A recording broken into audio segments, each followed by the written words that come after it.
الحمد لله نحمده ونستعينه ونستغفره ونعوذ بالله من شرور أنفسنا وسيئات أعمالنا. من يهده الله فلا مضل له ومن يضلل فلا هادي له، وأشهد أن لا إله إلا الله وحده لا شريك له، وأشهد أن محمدا عبده ورسوله. يا أيها الذين آمنوا اتقوا الله حق تقاته ولا تموتن إلا وأنتم مسلمون.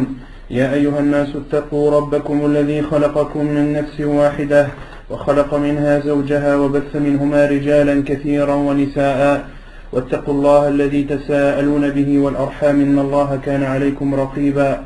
يا أيها الذين آمنوا اتقوا الله وقولوا قولا سديدا يصلح لكم أعمالكم ويغفر لكم ذنوبكم، ومن يطع الله ورسوله فقد فاز فوزا عظيما. أما بعد، فإن أصدق الحديث كتاب الله تعالى، وخير الهدي هدي محمد صلى الله عليه وسلم، وشر الأمور محدثاتها، وكل محدثة بدعة، وكل بدعة ضلالة، وكل ضلالة في النار. وبعد.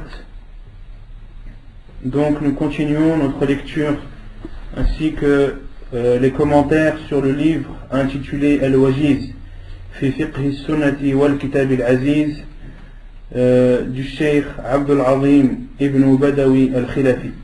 Donc la semaine dernière on avait parlé des actes qui annulent ou de ce qui annule les ablutions. Qui peut me dire combien d'actes ou combien de choses annulent les ablutions? On avait vu combien de points? Là, je vous ai dit la réponse. Nordine. Combien de points on a vu qui annulent les ablutions? Ça, vous êtes obligé de connaître ça. C'est des choses qui annulent les ablutions. 5, la première.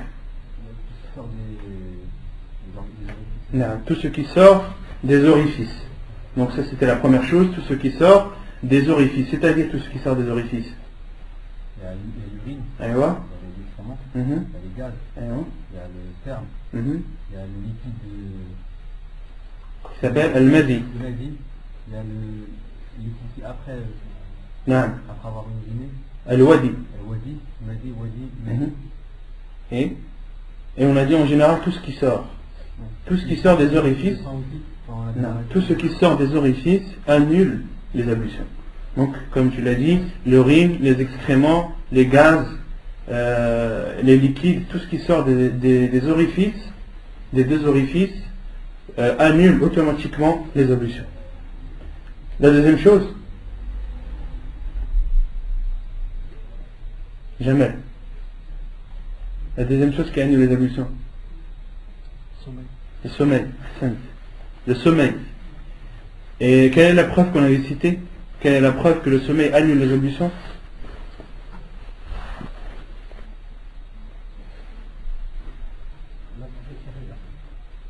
Là. Là. On avait cité deux hadiths qui prouvent que le sommeil annule les ablutions. Ou 3 hadiths même. Al-Aïnu wika'u sah, ça te dit rien? Al-Aïnu wika'u sah. Qui connaît la définition de ce hadith ou l'explication de ce hadith?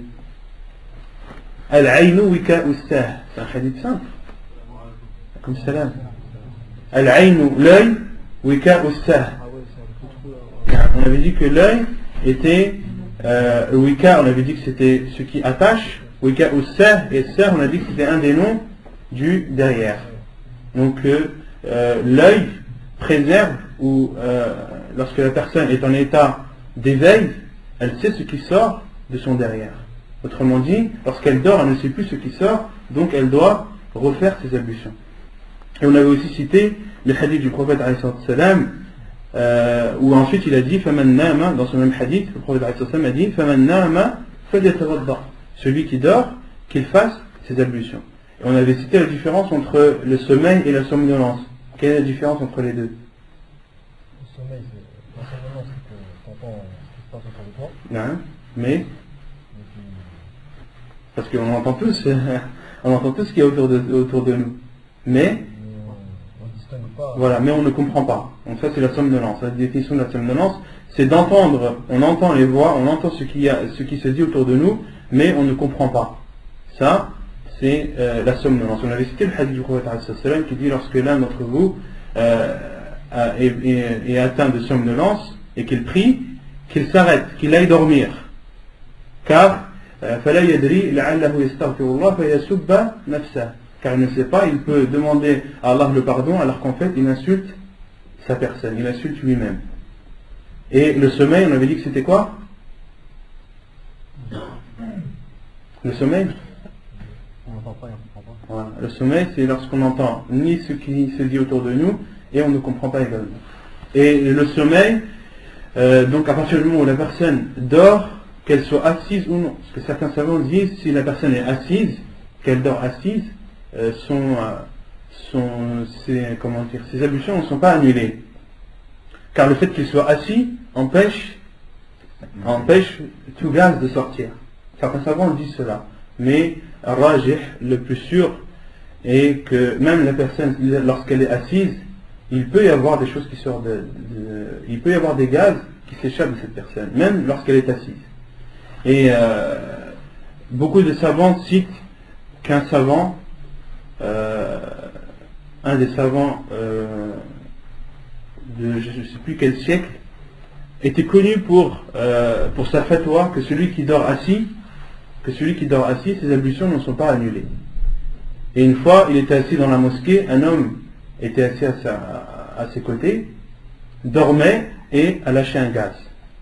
Et lorsqu'il s'est réveillé, et qu'il y avait l'iqama ou l'adhan, il s'est réveillé pour aller prier directement. Et ce savant lui a dit, va faire les ablutions, tu as lâché un gaz en dormant. L'homme lui a dit, non, moi j'ai pas lâché de gaz, c'est toi qui as lâché un gaz. Il dit ça au savant. Et depuis ce jour-là, ce savant a changé sa fatwa. Elle dit que à partir du moment où la personne dort, qu'elle soit allongée ou assise, elle doit refaire ses ablutions. Non. Ensuite, la troisième chose qui annule les ablutions,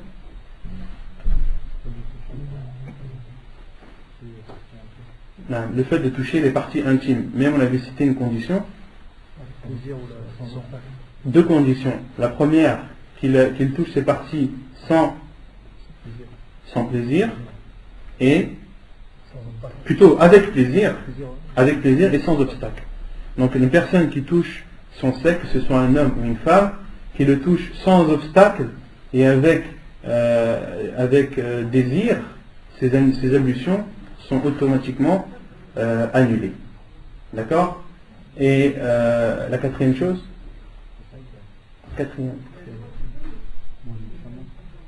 manger du chameau. Le prophète a dit que celui qui mange, lorsqu'il a été questionné, devons-nous faire nos ablutions après avoir consommé la viande de chameau, le prophète a répondu oui. Et l'homme lui a demandé, devons-nous faire les ablutions après avoir consommé la viande de l'ghanam? On a dit le ghanam c'était les vaches, les moutons et autres. Et le prophète a dit in shi'it, si tu veux. D'accord? Et la dernière chose qui annule les ablutions, Mobdi, tu n'étais pas là. On avait dit la perte de connaissance. La perte de connaissance, que ce soit une perte de connaissance suite à un enivrement ou à une maladie. Et la preuve, quelle est la preuve que la perte de connaissance annule les ablutions? C'est quoi la preuve qu'on avait citée? Est-ce qu'on avait cité un hadith? On avait cité un hadith ou pas? Voilà, on avait dit la preuve c'était que la perte de connaissance rend la personne plus vulnérable et la personne ne sait pas ce qui se passe plus qu'une personne qui dort. Donc ça c'est la preuve. Aujourd'hui on continue la lecture du livre. يقول المؤلف ما يجب له الوضوء أي ما يحرم على المحدث. أولا الصلاة لقوله تعالى يا أيها الذين آمنوا إذا قمتم إلى الصلاة فاغسلوا وجوهكم الآية. Donc ensuite le cheikh dit les choses pour lesquelles il est obligatoire de faire les ablutions, ou autrement dit les choses qu'il est interdit de faire sans avoir fait ces ablutions, sans être en état de pureté. Donc les choses que l'on doit faire, ou plutôt les choses qui nous obligent à faire les ablutions, la première, as-salat, la prière. La preuve est la parole d'Allah subhanahu wa ta'ala dans Surat al-Ma'idah. Ô vous qui avez cru, lorsque vous vous levez pour aller prier, lavez vos visages jusqu'à la fin du verset. Donc ça c'est la preuve. Allah subhanahu wa ta'ala dit, ô vous qui avez cru, lorsque vous vous levez pour la prière, lavez votre visage, etc. jusqu'à la fin du verset, qui cite la description de l'autre. ولقول النبي عليه الصلاة والسلام لا يقبل الله صلاة بغير طهور حديث صحيح كما سبق. Et la preuve est également la parole du prophète عليه الصلاة والسلام qui dit Allah n'accepte pas de prière sans ablution. Allah n'accepte pas de prière sans ablution. ثانيا الطواف بالبيت لقوله صلى الله عليه وسلم الطواف بالبيت صلاة إلا أن الله أحل فيه الكلام حديث صحيح رواه ابن ماجه والترمذي. La deuxième chose que l'on doit faire en étant en état de pureté obligatoirement est at-tawaf autour de la Kaaba. La preuve est le hadith du prophète alayhi salam qui dit at-tawaf bil bayti salah. Le tawaf autour de la Kaaba est une prière, sauf qu'Allah subhanahu wa ta'ala a autorisé de parler. La différence entre at-tawaf et la prière, c'est que pendant le tawaf, il est autorisé de parler. Or, pendant la prière, il n'est pas autorisé de parler autre que les invocations à partir de la sunna du prophète, autre que la lecture du Coran, et autre que at-tasbih, ou at-takbir, ou at-tahmid, ou at-tahlil. D'accord? Pendant la prière, une personne n'a pas le droit de dire, مثلا, oh, je suis en retard. Non, il est interdit. Par contre, il a le droit de dire, je suis en retard, alors qu'il est en train de faire le tawaf. Et quelle est la preuve que le tawaf, on doit le faire en état de pureté dans ce hadith? C'est une prière. Et toute prière, le verset d'avant, Allah a dit إِذَا قُمْتُمْ إِلَى الصَّلَاةِ فَاغْسِلُوا وُجُوهَكُمْ. Et dans le terme as-salat, également dans les hadiths où Allah n'accepte pas de prière sans ablution, le terme prière, il englobe également at-tawaf. Et donc là, le cheikh a cité que ces deux choses. Non.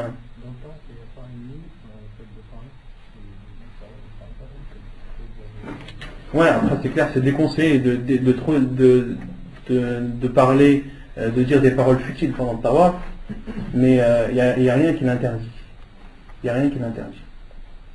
Donc ça c'est les deux choses que le cheikh a citées, et la plupart des savants, jumhur ul-ulama, disent que de prendre le Coran, il est interdit de prendre le Coran sans être en état de pureté.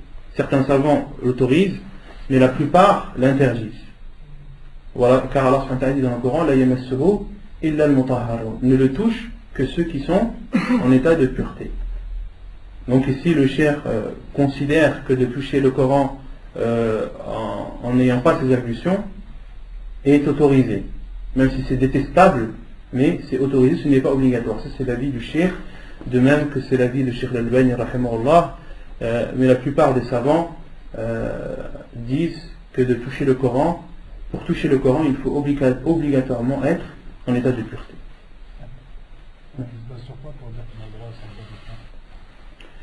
Il se base sur Cheikh Al-Albani, entre autres, se base sur un hadith où le prophète a dit à Aïcha radiallahu anha Isna'i ma yasna'i al-hajj ghayra an la tatufi bil bayt wa la tusalli.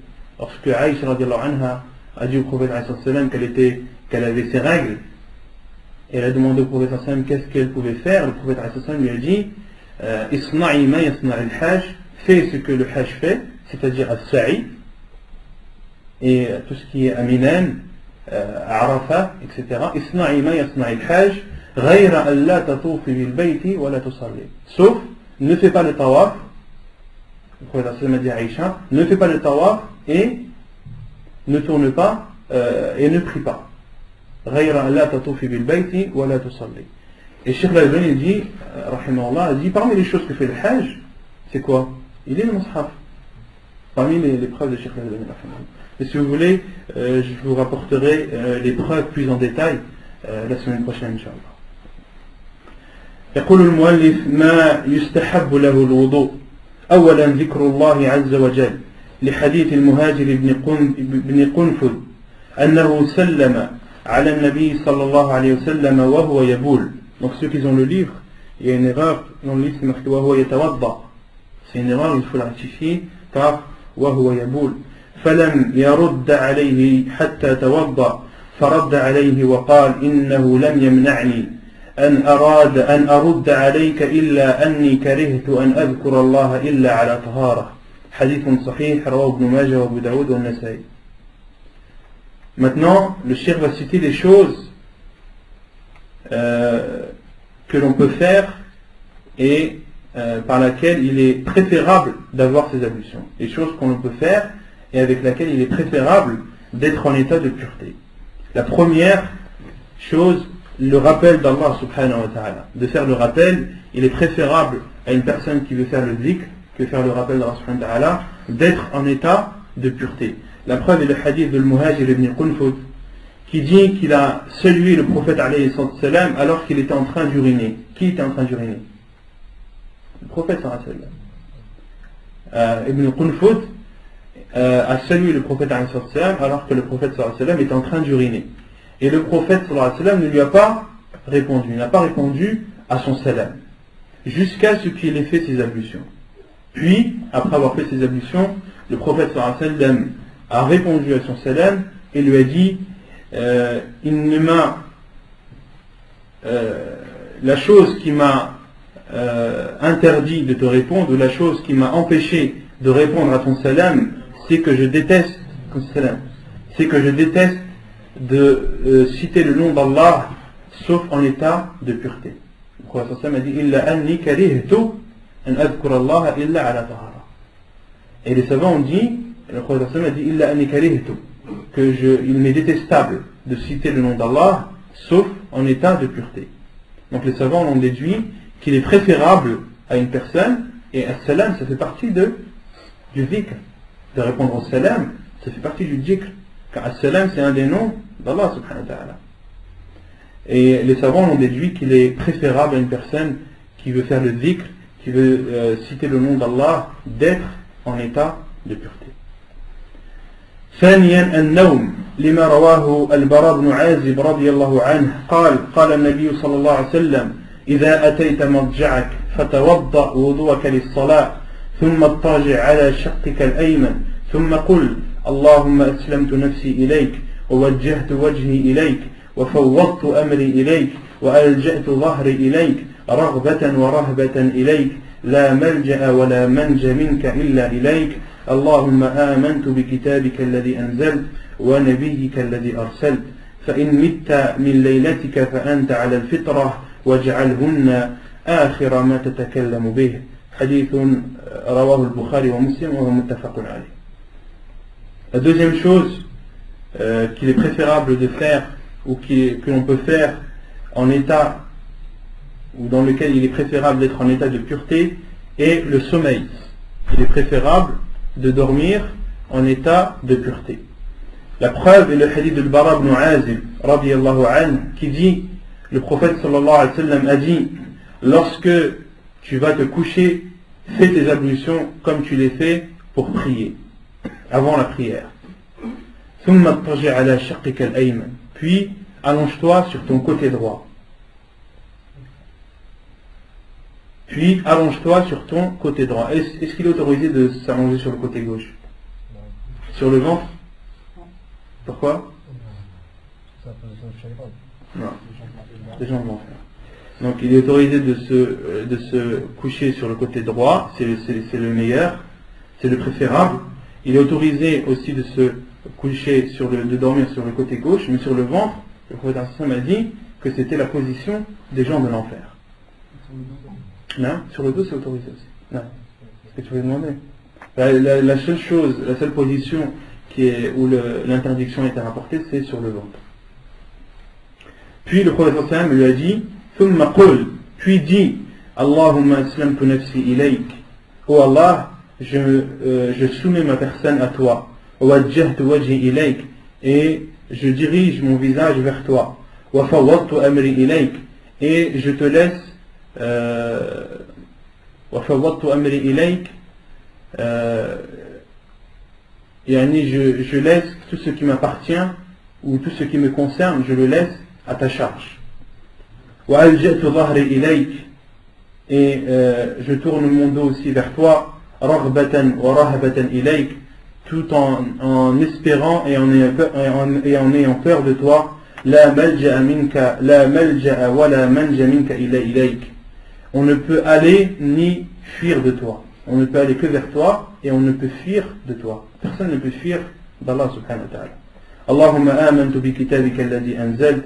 Oh Allah, j'ai cru ou j'ai la foi au livre que tu as descendu. Wa nabiyyika alladhi arsal, et je crois au prophète que tu as envoyé. Et ensuite le prophète alayhi salam a dit à Al-Bara ibn Azib, فَإِن مِتَّ مِن لَيْلَتِكَ فَأَنْتَ عَلَى الْفِطْرَةِ. Et si tu meurs cette nuit-là, tu seras mort dans la fitra. Et ensuite le prophète alayhi salam lui a dit وَجْعَلْهُنَّ آخِرَ مَا تَتَكَلَّمُ بِهِ. Et fais en sorte que ces paroles soient les dernières que tu prononces avant de dormir. Donc on retient de ce hadith la première partie où le prophète alayhi salam a dit lorsque tu vas au lit, lorsque tu t'apprêtes à dormir, fais tes ablutions comme tu les fais pour ta prière. Non. Allahu a'lam. Je ne sais pas. Je ferai une recherche, Inch'Allah. C'est quoi la fitra? La fitra, c'est le sens inné. La fitra, c'est le sens inné. C'est la chose, la personne est à la fitra. Les savants disent, si une personne naît dans un endroit isolé, elle saura, par la fitra, elle sera une personne à la fitra. C'est-à-dire, elle saura, sans que personne ne lui ait dit, sans que personne ne lui ait enseigné, que cette personne a un créateur. Et qu'Allah est au-dessus des cieux. C'est la fitra. Il y a d'autres hadiths où le prophète dit Ashur min al-fitra, khamsu min al-fitra. On les a vus ces hadiths. On les a vus ces hadiths. Que 5 font partie de la fitra. Dans un autre hadith, 10 font partie de la fitra. ثالثا الجنوب إذا أراد أن يأكل أو يشرب أو ينام أو يعاود الجماع. La troisième chose est celui qui est en état de grande impureté. Il lui est préférable de faire ses ablutions lorsqu'il veut manger, ou bien boire, ou bien dormir, ou bien avoir un autre rapport avec sa femme. عن عائشة رضي الله عنها قالت كان النبي صلى الله عليه وسلم إذا كان جنبا فأراد أن يأكل أو ينام توضأ وضوءه للصلاة. La preuve est le hadith de Aïcha radiallahu anha qui a dit le prophète sallallahu alayhi wa sallam lorsqu'il était en état de grande impureté et qu'il voulait manger ou bien dormir, il faisait ses ablutions comme pour faire sa prière. Hadith authentique rapporté par Muslim et An-Nasa'i et Abu Daoud. Vous avez compris? Donc là dans ce hadith, qu'est-ce qu'on en déduit? On en déduit qu'il est préférable à celui qui est en état de grande impureté de manger, de faire ses ablutions avant de manger et avant de dormir. Dans ce hadith, est-ce qu'il y a le fait de boire? Non. Alors que le cheikh au début a dit une personne qui est en état de grande impureté, lorsqu'elle veut manger, boire, dormir et avoir un nouveau rapport. La preuve du fait de boire est un autre hadith. Le hadith de Ammar, وعن عمار ibn Yasir رضي الله عنه أن النبي صلى الله عليه وسلم رخص للجنب إذا أراد أن يأكل أو يشرب أو ينام أن يتوضأ وضوءه للصلاة. حديث صحيح رواه أبو داود. L'autre hadith, une autre preuve, est le hadith de Ammar ibn Yasir رضي الله عنه qui dit le prophète sallallahu alayhi wa sallam a autorisé à celui qui est en état de grande impureté lorsqu'il veut boire ou bien manger ou bien dormir de faire ses ablutions comme pour la prière. Hadith authentique rapporté par Abu Daoud. Donc là on a la preuve qu'il est préférable pour celui qui a un grand état d'impureté de boire, de manger et de dormir. Maintenant la preuve qu'il lui est préférable de faire ses ablutions lorsqu'il va avoir un autre rapport avec sa femme. وعن أبي سعيد رضي الله عنه عن النبي صلى الله عليه وسلم قال إذا أتى أحدكم أهله ثم أراد أن يعود فليتوضأ حديث صحيح رواه مسلم وأبو داود والترمذي والنسائي وابن ماجه. Et selon Abi Saïd radiyallahu anhu, qui rapporte que le prophète sallallahu alayhi wa sallam a dit, lorsque l'un d'entre vous a eu un rapport avec sa femme, puis veut en avoir un autre, puis veut retourner en avoir un autre, qu'il fasse ses ablutions. فَلْيَتَوَضَّأْ. Hadith authentique rapporté par Muslim, Abu Daoud, At-Tirmidhi, An-Nasa'i, Ibn Majah. Non. Ça c'est spécifique à l'homme. Pas pour la femme. Il n'y a pas de spécificité à l'homme dans ce hadith. Il n'y a rien qui dit que c'est propre à l'homme. Non. An ya'oud. Ouais. Non. Allahu a'lam. Quand on voit le hadith, on croit que c'est lui. On parle de lui. Je ferai une recherche dessus, Inch'Allah. Est-ce que dans ce hadith c'est propre à l'homme, ou bien est-ce que le hadith englobe également la femme? Non. Comment d'après ce hadith, on dit qu'il est préférable et pas obligatoire? Comment on en déduit? Je te dirai ça la semaine prochaine aussi, Inch'Allah. Allah, c'est vrai que dans le hadith, on a dit qu'il fallait tawadda, qu'il fasse ses ablutions. Quelle est la preuve que cet ordre du prophète n'est pas un ordre, n'est pas obligé, qu'il est préférable? Inch'Allah, je ferai une recherche sur ces deux points. Sur le premier, le fait que est-ce que cela englobe l'homme ou la femme, et le second, est-ce que le hadith, quelle est la preuve qu'il est préférable et non obligatoire? Hein? Non, Rakhasa, ça c'est pour l'akl ou shurb ou naw. C'est le hadith d'avant. طيب رابعا قبل الغسل سواء كان واجبا أو أم مستحبا. عن عائشة رضي الله عنها قالت كان رسول الله صلى الله عليه وسلم إذا اغتسل من الجنابة يبدأ فيغسل يديه ثم يفرغ بيمينه على شماله فيغسل فرجه ثم يتوضأ وضوءه للصلاة. Enfin, tu peux écrire le point que je dois rechercher. La quatrième chose, c'est de faire les ablutions avant le grand lavage, que ce soit un grand lavage obligatoire ou bien préférable. Que ce soit un grand lavage obligatoire ou bien préférable. Avant, il est recommandé, il est préférable de faire ces ablutions. La preuve est le hadith de Aïcha radiallahu anha qui dit, le prophète sallallahu alayhi wa sallam, lorsqu'il faisait le grand lavage min al-janabah après avoir eu un rapport, yabda'u, il commençait par laver ses mains. Puis il prenait de l'eau avec sa main droite, la versait sur sa main gauche, puis la versait sur son sexe, et lavait son sexe. Puis il faisait ses ablutions comme pour la prière. Donc de ce hadith, on en déduit qu'une personne qui veut faire le grand lavage, il est préférable de faire les petites ablutions avant. Autrement dit, celui qui fait ses grandes ablutions sans avoir fait les petites avant, est-ce que ces grandes ablutions sont valides? Non, elles sont valides.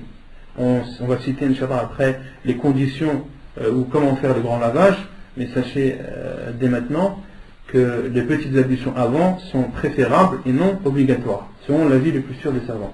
Sinon, d'autres savants disent qu'il est obligatoire de faire les petites ablutions. Mais l'avis le plus juste, Inch'Allah, c'est que c'est préférable. خامسا أكل ما مسته النار لحديث أبي هريرة رضي الله عنه قال سمعت رسول الله صلى الله عليه وسلم يقول توضأوا مما مست النار حديث صحيح رواه مسلم والنسائي. وهو محمول على الاستحباب. Donc la cinquième chose, il est préférable de faire ces ablutions après avoir consommé ce qui a été cuit ou ce qui a été grillé par le feu. Ce qui a été cuit au feu ou qui a été grillé par le feu et que l'on consomme, il est préférable de faire ces ablutions après. La preuve est le hadith d'Abu Huraira radiallahu anhu qui dit: j'ai entendu le prophète sallallahu alayhi wa sallam dire: faites vos ablutions après avoir consommé ce qui a été cuit par le feu. ou ce qui a été touché par le feu. On en déduit de toucher, c'est-à-dire cuit. Non. Pourquoi il a dit fait? Non, là j'ai la réponse. Dans ce hadith, le prophète a dit Tawadda'u mimma masatin nar. Tawadda'u. Et la règle dans Usul al-Fiqh, c'est que le prophète, lorsqu'il ordonne quelque chose, à la base, cette chose est obligatoire, jusqu'à la preuve du contraire. D'accord? Et dans les actes du prophète, la base, c'est que c'est préférable jusqu'à la preuve du contraire. Ça, c'est une règle que vous devez connaître. Tout ce que le prophète a ordonné verbalement, la base, c'est que c'est obligatoire, jusqu'à la preuve du contraire. Et ce qui nous a été rapporté, que le prophète a fait, la base, c'est que c'est préférable, jusqu'à la preuve du contraire, jusqu'à qu'on ait la preuve d'un hadith ou autre, que ce que le prophète a fait est obligatoire. Là, en l'occurrence, le prophète a dit, faites vos ablutions après avoir consommé ce qui a été touché par le feu. Donc là, c'est un ordre du prophète, c'est verbal. Et le cheikh dit, et cet ordre, il ne signifie pas l'obligation, mais la recommandation, qui est préférable.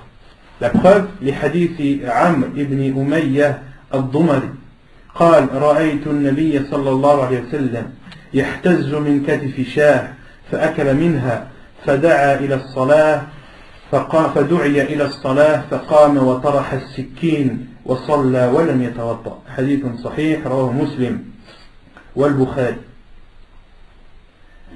La preuve que cet ordre n'est pas une obligation mais préférable est le hadith de Amr ibn Umayyah al-Dumari qui dit j'ai vu le prophète sallallahu alayhi wa sallam couper l'épaule d'une brebis. Il est en train de manger une épaule cuite au feu d'une brebis. Il en a mangé. Puis il a été appelé à la prière. Il s'est levé à jeter le couteau. Donc le prophète a coupé avec un couteau. Les savants ont déduit qu'il est autorisé de couper avec un couteau. Et le prophète ensuite a prié et il n'a pas refait ses ablutions. Le prophète a prié sans refaire ses ablutions. Donc les savants ont déduit que le prophète d'autres savants disent, il y a un autre hadith où les compagnons ont dit que le prophète la dernière chose entre les deux, en fait, entre le fait de faire les ablutions et de les délaisser et le fait de délaisser. La dernière chose que le prophète a fait après avoir consommé de la viande cuite au feu est de ne pas avoir fait les ablutions. Et les savants ont dit que cela, le premier hadith abroge le second, le premier plutôt, que le deuxième hadith qui dit que le prophète n'a pas fait ses ablutions abroge le premier qui dit faites vos ablutions. Non.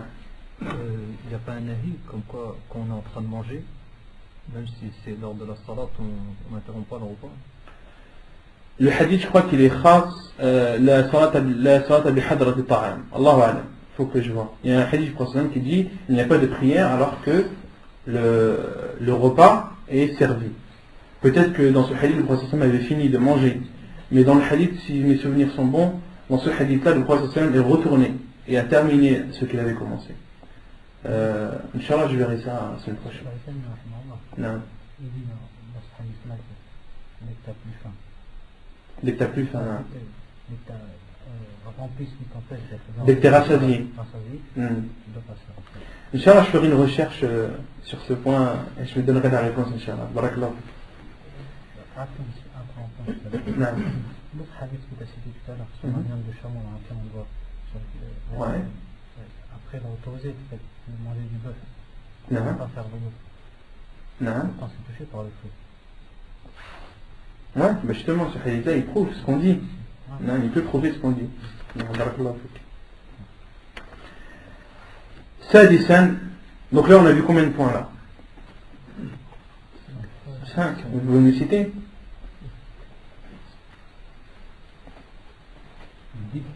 Le rappel d'Allah, donc il est préférable de faire le rappel d'Allah, il est préférable de faire les ablutions avant de citer le nom d'Allah. Ensuite, avant de dormir, avant le rousse, avant le grand lavage, Ça dépend. Avant de toucher le Coran, c'est vrai. Avant de toucher le Coran, c'est préférable selon l'avis de certains savants. C'est vrai. Mais là, en l'occurrence, le shirk, ce n'est pas son avis. Ou plutôt, c'est son avis, mais il ne l'a pas cité. Hein? Pour celui qui est en état de grande impureté, avant de manger, de boire, de dormir et de avoir un autre rapport. Et ensuite, la cinquième chose, avant de manger ce qui a été touché par le feu. Non. Ça, je l'ai cité, ça. Je l'ai cité. سادسا لكل صلاة لحديث بريدة رضي الله عنه قال كان النبي صلى الله عليه وسلم يتوضأ عند كل صلاة فلما كان يوم الفتح توضأ ومسح على خفيه وصلى الصلوات بوضوء واحد فقال له عمر يا رسول الله إنك فعلت شيئا لم تكن تفعله فقال عمدا فعلته يا عمر حديث صحيح رواه مسلم وابو داود والترمذي والنسائي. La sixième chose, il est préférable de faire ses ablutions avant chaque prière. La preuve est le hadith de Burayda radiyallahu anhu qui dit le prophète sallallahu alayhi wa sallam faisait ses ablutions avant chaque prière. Et le jour de l'Fath, après le jour de l'Fath, Yawm al-Fath, c'est quoi Yawm al-Fath? Qui connaît Yawm al-Fath? Non, le jour où le prophète sallallahu alayhi wa sallam a récupéré la Mecque et rentré à la Mecque. Yawm al-Fath, le jour de la victoire. Et le jour de la victoire, le prophète sallallahu alayhi wa sallam a fait ses ablutions. Il a essuyé sur ses khouf, on verra ensuite qu'est-ce que c'est que le khouf. Puis a prié, a fait ses prières avec une seule, en faisant ses ablutions une seule fois. فقال له Umar radiallahu anhu lui a dit, oh envoyé d'Allah, tu as fait une chose que tu n'avais pas l'habitude de faire, ou que tu n'as jamais fait, que tu n'as jamais faite. Et le prophète alayhi sallam lui a dit, Amdan fa'atuhu ya Umar. J'ai fait exprès de faire ceci au Umar.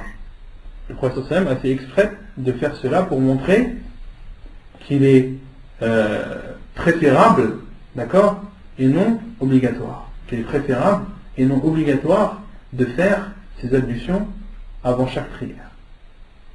Vous avez compris?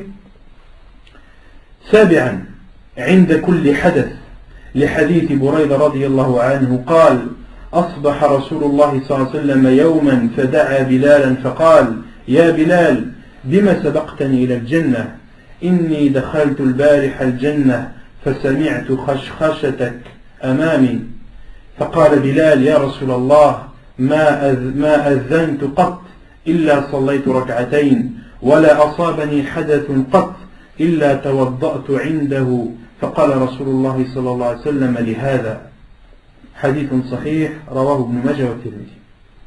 La septième chose, il est préférable de faire ses ablutions après les avoir perdues, à chaque fois que la personne les perd. La preuve est le hadith de Burayda radiyallahu anhu qui dit que le prophète sallallahu alayhi wa sallam un matin a appelé Bilal et lui a dit, ô Bilal, qu'as-tu fait pour m'avoir précédé au paradis? Je suis rentré hier au paradis et j'ai entendu le bruit de tes pas devant moi. Bilal radiyallahu anhu lui a dit, ô envoyé d'Allah, il n'y a pas une fois où j'ai fait l'adhan, où j'ai fait l'appel à la prière sans que je n'ai prié 2 rak'at après. Et il n'y a pas une fois où j'ai perdu mes ablutions sans que je ne les ai faites de suite après. Et le prophète sallallahu alayhi wa sallam lui a dit, c'est pour cela. C'est pour cela. Hadith authentique rapporté par Ibn Majah et At-Tirmidhi. Il y a un autre hadith du prophète sallallahu alayhi wa sallam que le cheikh n'a pas cité. Le prophète sallallahu alayhi wa sallam dit, Al-wudu silahul mu'min. Vous connaissez ce hadith? Les ablutions sont l'arme du croyant. Les ablutions sont l'arme ou est l'arme du croyant. ثامنا من القيد لحديث معدان بن أبي طلحة عن أبي الدرداء أن رسول الله صلى الله عليه وسلم قاء فأفطر فتوضأ فلقيت ثوبان في مسجد دمشق فذكرت ذلك له فقال صدق أنا صببت له وضوءه. Huitièmement, après avoir vomi. il est préférable de faire ses ablutions après avoir vomi. La preuve est le hadith de Mi'dan ibn Abi Talha, selon Abi Darda, qui dit que le prophète sallallahu alayhi wa sallam a vomi, puis a rompu son jeûne et a fait ses ablutions. Et ensuite, Abu Darda dit « Falaqitu Thawban » j'ai rencontré Thawban dans une mosquée de Damas et je lui ai cité ce hadith. Il m'a dit, c'est-à-dire Thawban, m'a dit « Tu as dit vrai, c'est moi qui ai versé l'eau au prophète sallallahu alayhi wa sallam pour faire ses ablutions. » Hadith authentique rapporté par Abu Daoud.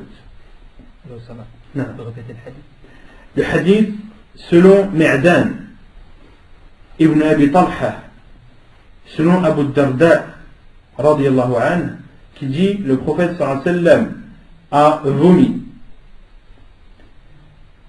puis a rompu son jeûne, puis a fait ses ablutions. Qa'a fa'aftara fatawadda.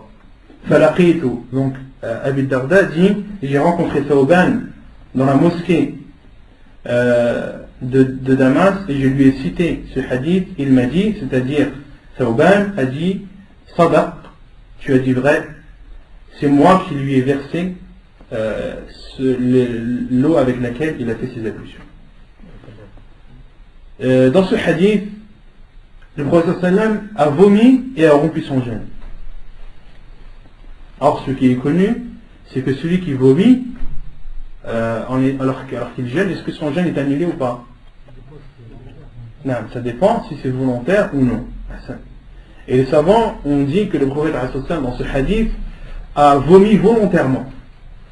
Dans ce hadith, le prophète a vomi volontairement pour une raison quelconque, pour une raison qui justifie le fait que le prophète s'est fait vomir. Ça c'est ce que les savants ont dit, parmi eux Cheikh Al-Abbad, hafidahullah. Non. Non. Non, il n'y a rien qui dit que le fait de perdre du sang annule les ablutions. Au contraire, il n'y a rien déjà qui dit qu'il annule les ablutions. Là où il y a une divergence, c'est est-ce que le sang est une impureté ou non. C'est là où il y a une divergence. Mais le fait de saigner n'annule en aucun cas les ablutions. C'est pour cela que ce que je vous cite là, les choses que le cheikh cite, c'est ce qui annule les ablutions. Autrement dit, ce qui n'est pas cité n'annule pas les ablutions. À quoi ça sert d'apprendre ce qui annule les ablutions si on n'exclut pas tout ce qui est en dehors? Le but c'est ça. Or, ce qu'on sait que par exemple 5 choses annulent les ablutions, et bien ces 5 choses c'est pas 6. D'accord? Et le fait de saigner n'annule pas les ablutions. Là où il y a une divergence, c'est est-ce que le sang est une impureté ou non? Ouais. On avait vu ça. C'est F les cours précédents. Voilà.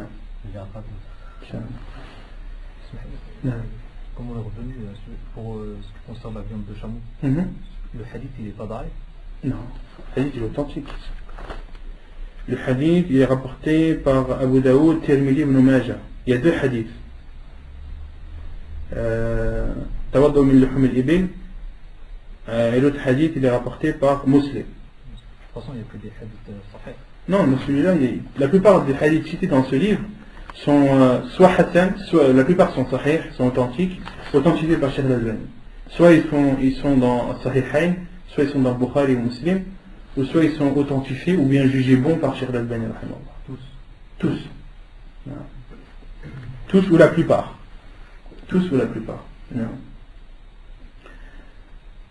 Donc vous avez compris, après le vomissement. Donc après le vomissement, il est préférable de faire ses ablutions. Que le vomissement soit volontaire ou non. On est d'accord. Le fait qu'il soit la différence entre volontaire et non volontaire, une personne qui s'est fait vomir ou qui a vomi, ça c'est concernant le jeûne. Est-ce que ça annule son jeûne ou non?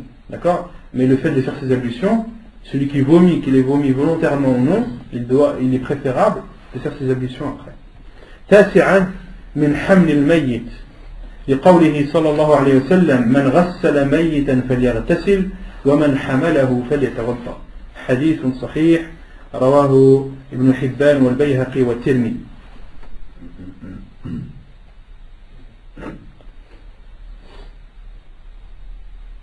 La neuvième chose est après avoir porté un mort. Après avoir porté un mort, il est préférable de faire ces ablutions.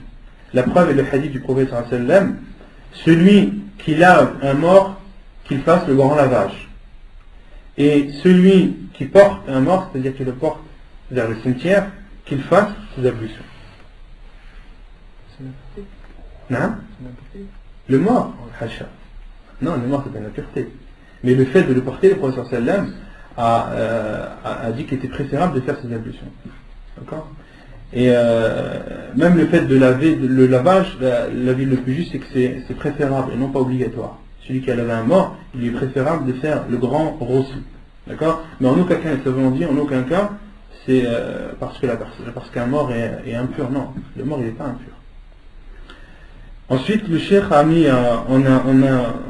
en commentaire وظاهر الأمر يفيد الوجوب وإنما لم نقل به لحديث ابن عباس أن النبي صلى الله عليه وسلم قال ليس عليكم في غسل ميتكم غسل إذا غسلتموه فإن ميتكم ليس بنجس فحسبكم أن تغسلوا أيديكم رواه الحاكم والبيهقي بتصرف من أحكام الجنائز. Justement là le cheikh répond à ta question et cite une parole de Cheikh Al-Albani dans son livre Ahkam al-Janaiz. Il dit, donc Cheikh Al-Albani rahimahullah, وظاهر الأمر يفيد الوجوب. Et ce que l'on comprend du hadith, c'est que c'est obligatoire. Comme je vous ai dit la règle d'avant, c'est celui que le prophète, lorsqu'il ordonne quelque chose, la base c'est que c'est obligatoire jusqu'à la preuve du contraire. Donc dans ce hadith, où le prophète dit celui qui lave un mort, qu'il fasse le rostre, qu'il fasse le grand lavage, et celui qui le porte, qu'il fasse ses ablutions, Cheikh Al-Albani dit وظاهر الأمر يفيد الوجوب. Ce qu'on voit, ce qu'on déduit du hadith, c'est l'obligation. Mais nous ne disons pas l'obligation, car il y a le hadith d'Ibn Abbas où le prophète sallallahu alayhi wa sallam a dit ليس عليكم في غسل ميتكم غسلا أو غسل إذا غسلتموه. Lorsque vous lavez l'un de vos morts, il ne vous est pas obligatoire de vous laver, car votre mort, la personne que vous lavez, la personne qui est décédée, n'est pas une impureté. فَإِنَّ مَيِّتَكُمْ لَيْسَ بِنَجِسٍ. Car le défunt n'est pas une impureté. فَحَسْبُكُمْ أَن تَغْسِلُوا أَيْدِيَكُمْ. Il vous suffit juste de laver vos mains. Hadith rapporté par Al-Bayhaqi et Al-Hakim. Donc ces paroles sont citées du livre de Ahkam al-Janaiz de Cheikh Al-Albani, les règles concernant les funérailles. Vous avez compris? Le fait de laver les mains, c'est obligatoire. فحسبكم أن تغسلوا. فحسبكم. الله أعلم. فحسبكم, il vous suffit de laver vos mains. Allah أعلم. Est-ce que le fait de laver les mains est obligatoire? Tu notes. Non, mais allez, ben non, on est là pour apprendre. Et bon, les choses qu'on ne connaît pas, ben on fait des recherches, on voit ce que les savants ont dit, et puis, Inch'Allah, tout le monde profitera. Donc ici, le cheikh a terminé concernant ce qui est autorisé. Donc il y a 9 choses, 9 actes que l'on fait et dans lesquels il est préférable d'être en état de pureté. ثم قال المؤلف المسح على الخفين. L'essuyage sur al-khuffayn. Non. Je voulais voir par rapport à le fait de se mettre en colère pour les ablutions. C'était préférable de la faire ou c'était porté en rien? Ça, Arfan il va s'occuper des crèmes.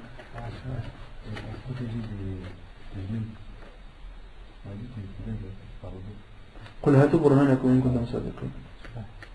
Non? Ouais, mais c'est là contre quoi? Faut voir. Le frère a cité le hadith que j'ai cité tout à l'heure, que les ablutions sont l'arme sont l'arme du croyant. Donc il dit que ce hadith peut expliquer le fait que ça protège, c'est une arme contre le shaitan. Inch'Allah, Khan il va écrire, on verra l'explication de ce hadith. Inch'Allah. Le contraire de la colère, le fait de rire. T'as entendu ça?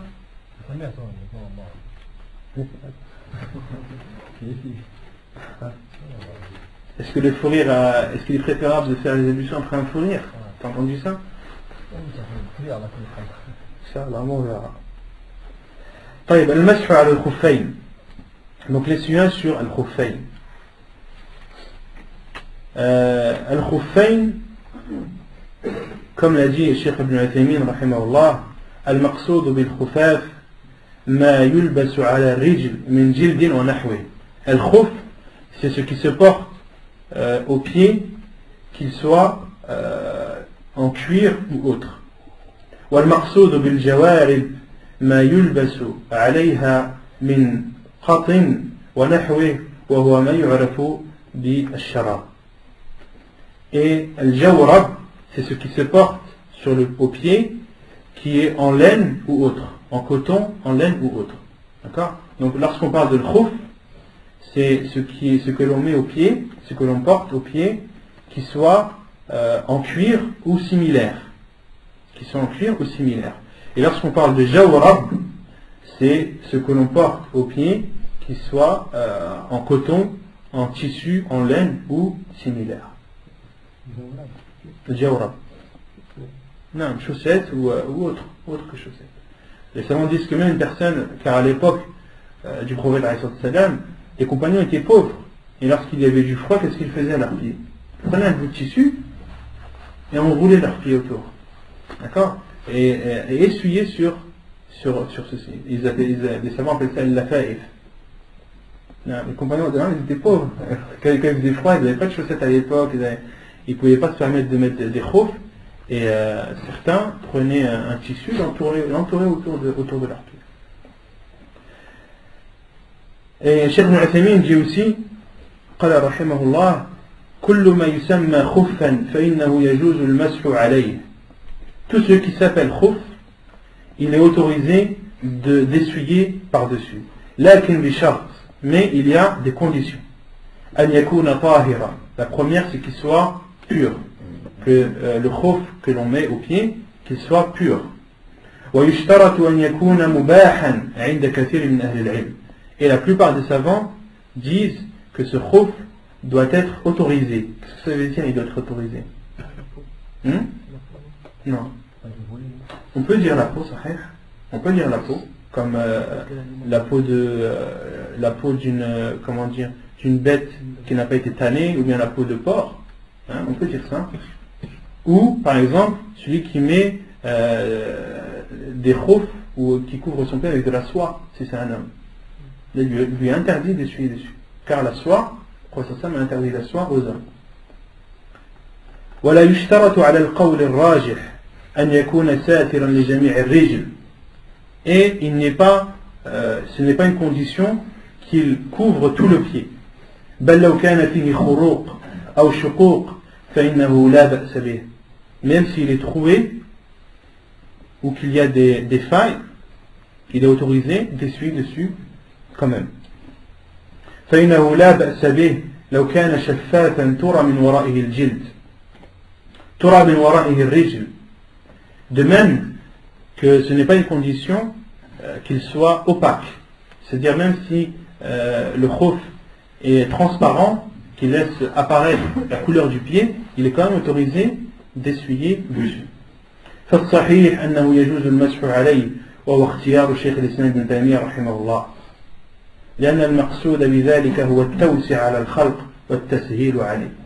Et c'est l'avis également de Cheikh l'Islam ibn Taymiyyah rahimahullah, le fait d'essuyer sur des chaussettes ou des khuf qui sont transparents, d'accord, c'est l'avis le plus sûr, Inch'Allah Ta'ala, car le but d'essuyer, c'est de faciliter aux gens, d'accord, c'est de faciliter aux gens le fait de faire leur ablution et de laver leurs pieds, d'accord. À partir du moment où c'est que le fait d'essuyer sur les chaussettes ou les khuf, c'est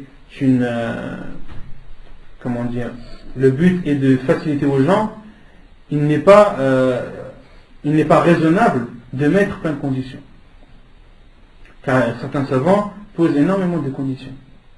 Énormément de conditions pour essuyer sur les chaussettes. Il faut qu'il soit opaque, il faut, etc. Il ne faut pas qu'il y ait de trous, il ne faut pas si. Jusqu'à ce que certains savants leur ont dit, mais dans ce cas-là, si on applique toutes les conditions que vous avez faites, il n'y a que les riches qui pourront essuyer. Les pauvres, ils ne pourront pas. D'accord? Et les savants ont dit qu'à partir du moment où al-mas al-khuffayn, c'est pour faciliter aux gens, il n'est pas raisonnable de mettre plein de conditions.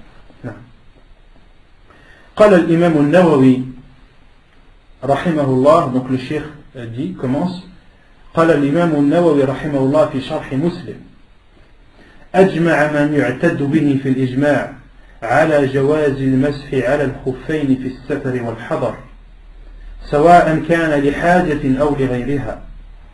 Donc le cheikh cite la parole de l'imam al-Nawawi rahimahullah dans son explication de Sahih Muslim. Vous savez que l'imam al-Nawawi a expliqué Sahih Muslim. C'est même une des meilleures explications de Sahih Muslim. Donc l'imam al-Nawawi a dit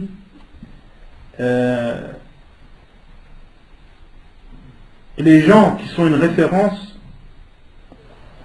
sont unanimes sur l'autorisation d'essuyer sur al-khuffayn, que la personne soit en voyage ou non, que la personne soit en voyage ou résidence. سواء كان لحاجة أو لغيرها, et que la personne en a le besoin ou non. Parce que certaines personnes disent tu n'as le droit d'essuyer sur tes chaussettes ou sur tes khoufs qu'à partir du moment où tu en éprouves le besoin. Et quand tu n'en éprouves pas le besoin, tu n'as pas le droit d'essuyer. C'est vrai ça ou pas? Non. L'imam Nawawi a dit que tu en aies besoin ou non, même si tu es chez toi et que tu peux très bien enlever tes chaussettes, que ça ne te pose aucun problème, même si tu es chez toi, que tu portes tes chaussettes et que tu as envie d'essuyer dessus, tu as le droit. D'accord? حتى يجوز للمرأة الملازمة بيتها والزمن الذي لا يمشي. L'imam Nawawi dit même la femme qui est chez elle et qui reste chez elle, il lui est autorisé d'essuyer sur ses chaussettes. والزمن الذي لا يمشي, et la personne handicapée qui ne marche pas. Une personne handicapée qui ne marche pas et qui porte des chaussettes, il lui est autorisé également d'essuyer dessus. وإنما أنكرته الشيعة والخوارج ولا يعتد بخلافهم. Mais les seuls qui ont renié le fait, l'autorisation d'essuyer sur les chaussettes ou les khoufs, c'est les chiites et al-khawarij. Les chiites et al-khawarij, et l'imam Nawawi a dit ولا يعتد بخلافهم. Et leur refus, on ne le regarde même pas, on ne le considère même pas. Et les chiites, comme je vous avais dit la dernière fois, pour eux, il n'est pas légiféré d'essuyer sur les chaussettes. Eux ne lavent pas leurs pieds, mais essuient leurs pieds. D'accord? Et al-khawarij, eux considèrent que les pieds doivent être lavés uniquement. D'accord? On a les Shia, eux, les pieds ne se lavent pas chez eux. Ils s'essuient. D'accord? Al-khawarij, pour eux, les pieds se lavent uniquement, on n'essuie pas sur les chaussettes. Le Shia, même, selon le Shia, ils passent de l'eau, la main humide, ils la passent sur leur pied. Eux, ils ne lavent pas leurs pieds. Et les savants citent beaucoup un vers qui prouve que al-mas' al-khuffayn, il a été rapporté dans énormément de hadiths.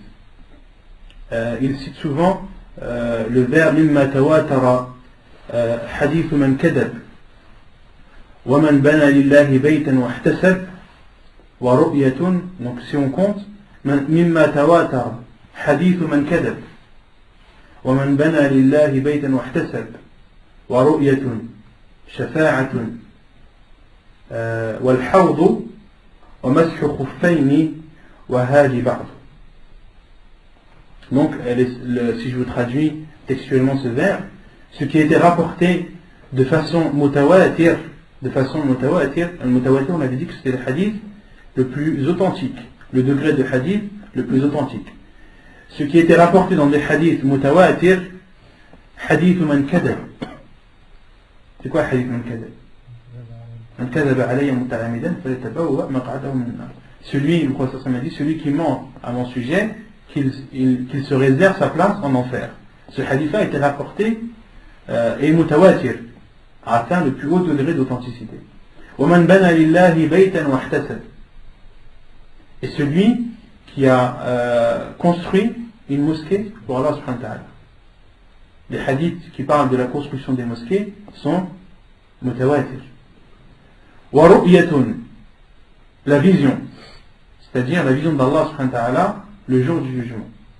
Les hadiths au sujet de la vision sont mutawatir.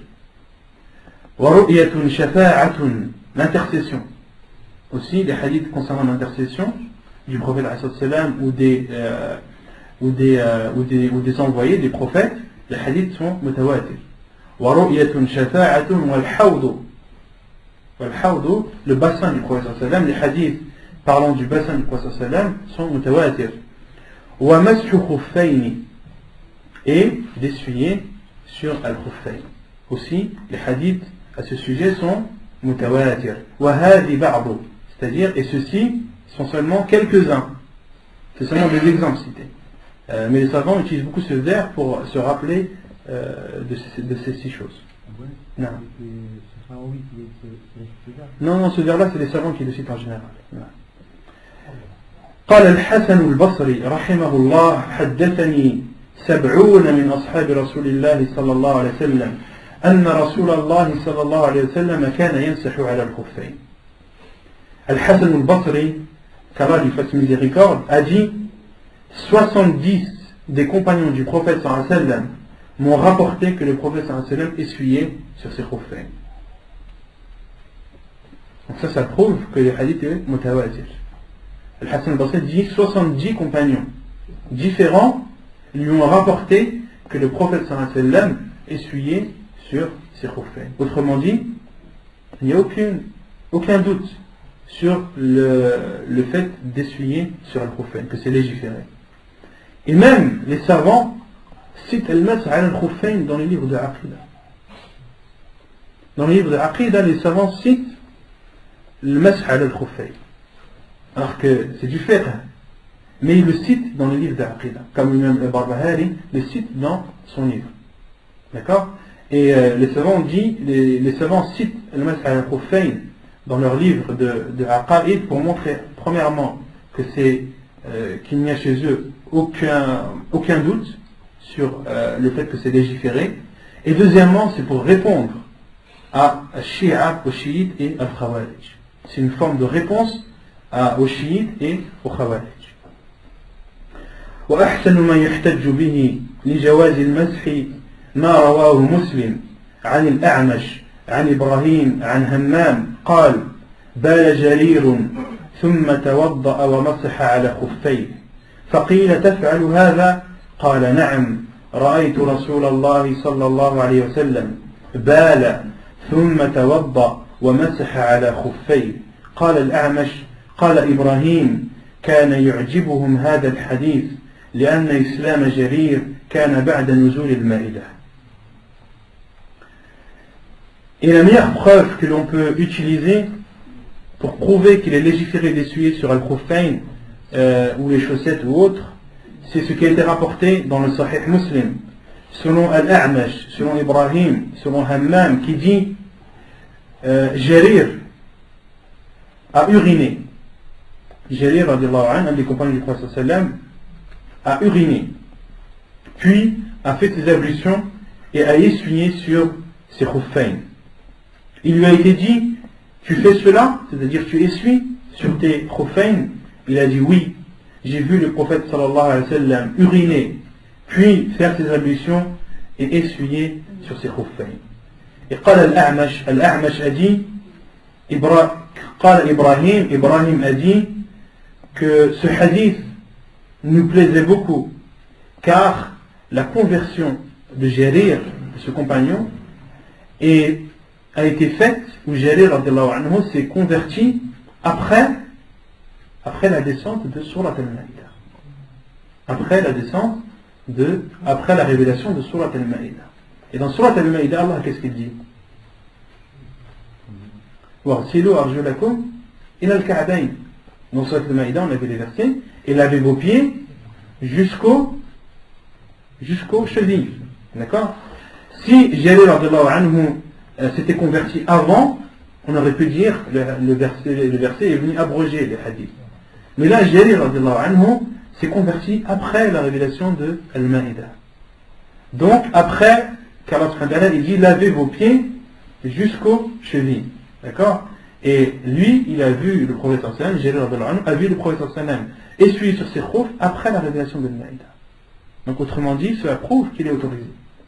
قال النووي معناه أن الله تعالى قال في سورة المائدة فاغسلوا وجوهكم وأيديكم إلى المرافق وامسحوا برؤوسكم وأرجلكم إلى الكعبين فلو كان جرير متقدما على نزول المائدة فلو كان إسلام جرير متقدما على نزول المائدة لاحتمل كون حديثه في مسح الخف منسوخا بآية المائدة فلما كان إسلامه متأخرا علمنا أن حديثه يعمل به وهو مبين أن المراد بالآية غير صاحب الخف فتكون السنة مخصصة للآية والله أعلم. Donc là, l'imam Nawawi dit l'explication de la parole d'Ibrahim que le hadith de Jarir les intéressait ou leur plaisait beaucoup. L'imam Nawawi dit car Allah subhanahu wa ta'ala dit dans Surat Al-Ma'idah, dans Surat la table servie, lavez vos visages et vos mains jusqu'au coude, essuyez vos têtes et lavez vos pieds jusqu'aux chevilles. Et l'imam Nawawi dit si la conversion de Jarir anhu avait lieu avant la révélation de Surat Al-Ma'idah, on l'aurait conclu ou il aurait été probable que le verset abroge le hadith. Mais lorsque la conversion de Jarir anhu a eu lieu après la révélation de Surat Al-Ma'idah, le hadith doit être appliqué. Le hadith doit être appliqué. Et dans le verset wa arjulakum ila al-ka'bayn, une autre faïda que je vous apporte, il y a deux lectures de ce verset. Il y a deux riwayas. Dans une riwaya wa arjulakum ila al-ka'bayn. D'accord? Et dans une autre version wa arjulikum ila al-ka'bayn. D'accord? Donc là un peu de grammaire. Farsilu wujuhakum. Alors c'est interdit, farsilu wujuhakum wa aydiyakum wa aydiyakum ila al-marafiq wamsahu bi ru'usikum wa arjulakum ila al-ka'bayn. Donc là en arabe il y a waw al-'atf. Vous connaissez waw al-'atf? Par exemple Allah subhanahu wa ta'ala dit farsilu wujuhakum wa aydiyakum. Donc là il y a wujuhakum et aydiyakum. D'accord? Et al-fatha, elle est due au waw 'atf. D'accord? C'est-à-dire, on comprend, lavez vos visages, farsilu wujuhakum wa aydiyakum. Et le fait de dire wa aydiyakum, c'est-à-dire lavez aussi vos mains. D'accord? Le fait de laver les mains jusqu'au coude revient au lavage, à la part de la santé, farsilu. Pourquoi? Parce qu'il y a le a, le fatha. Farsilu wujuhakum wa aydiyakum. D'accord? Il a le marafiq. Ensuite, Allah subhanahu wa ta'ala dit wamsahu bi ru'usikum. Wamsahu bi ru'usikum. Ensuite, Allah dit essuyez vos têtes. Bi ru'usikum. Ensuite, il y a une version du Coran, une riwaya qui dit wa arjulakum. C'est-à-dire, ça revient. Non.